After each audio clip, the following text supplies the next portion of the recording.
আমি শুনিনি একজনও ফাঁসি হয়নি, সাজাই হয়নি কোনো। আর মুখ্যমন্ত্রী লাফাচ্ছেন আজকে বিধানসভাতে, বলে আমি বিল পাস করেছি, বিল কাজ করেছি, হাজার মাথা করেছে, প্রচুর মাথা করেছে। তিনি সবাই পদত্যাগ করে, সবাই পদত্যাগ করবে, আমি করবো না। উনি বলে প্রধানমন্ত্রী পদত্যাগ চায়, বিরোধী দল নেতার পদত্যাগ চায়, শুভেন্দু অধিকারী পদত্যাগ করে দিন, সুকান্ত মজুমদার পদত্যাগ করে দিন। উনি চেয়ারটা কোনোভাবে ছাড়বে না।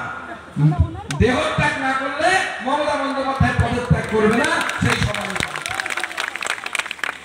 মুখ্যমন্ত্রী আপনি 24 ঘন্টা চ্যালেঞ্জ নিন, সুকান্ত মজুমদারের দম আছে, সুকান্ত মজুমদার ইস্তফা দিয়ে রাখবে, দিয়ে দেবে, দম থাকবে আপনি মুখ্যমন্ত্রী পদ থেকে ইস্তফা দিয়ে রাখান, আপনাদের সাহস।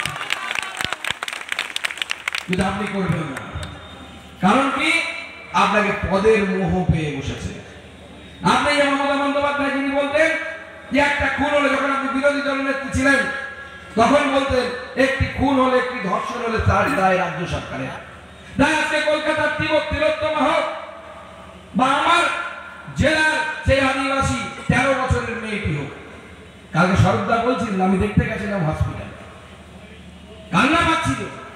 একটা 13 বছরের বাচ্চা মেয়ে শুয়ে আছে, কারো দিকে তাকাচ্ছে না, মনটা উদাস, চোখটা লাল হয়ে গেছে, গলাটা এমন ভাবে চিপে ধরেছে, দড়ি দিয়ে এমন ভাবে ফাঁস দেওয়ার চেষ্টা করেছে, সমস্ত রক্ত চোখ এই মেয়ে ফুটে ওঠে, গলা টিপলে পরে দেখবে চোখ বাইরের দিকে বেরিয়ে আসে, সেরকম বাইরে বেরিয়ে গোটা চোখটা লাল হয়ে গেছে।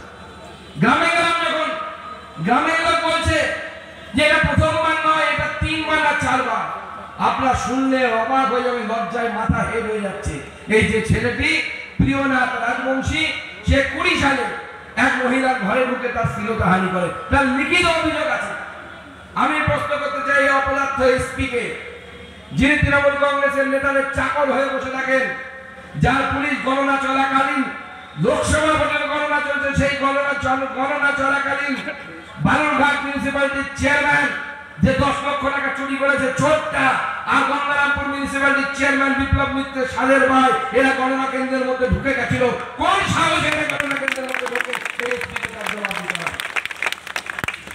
আর সেই এসপি তাকে জবাব দিতে হবে, ডিএম কে জবাব দিতে হবে যে 20 সালের পরে একটা কমপ্লেন কেন এফআইআর দেওয়া হলো না, সকালবেলা তাকে ডেকে নিয়ে যাওয়া হলো, বিকালবেলা তাকে বাড়িতে ছেড়ে দেওয়া হলো। গ্রামের মানুষ বলছে, আমরা বলছি না। কেন?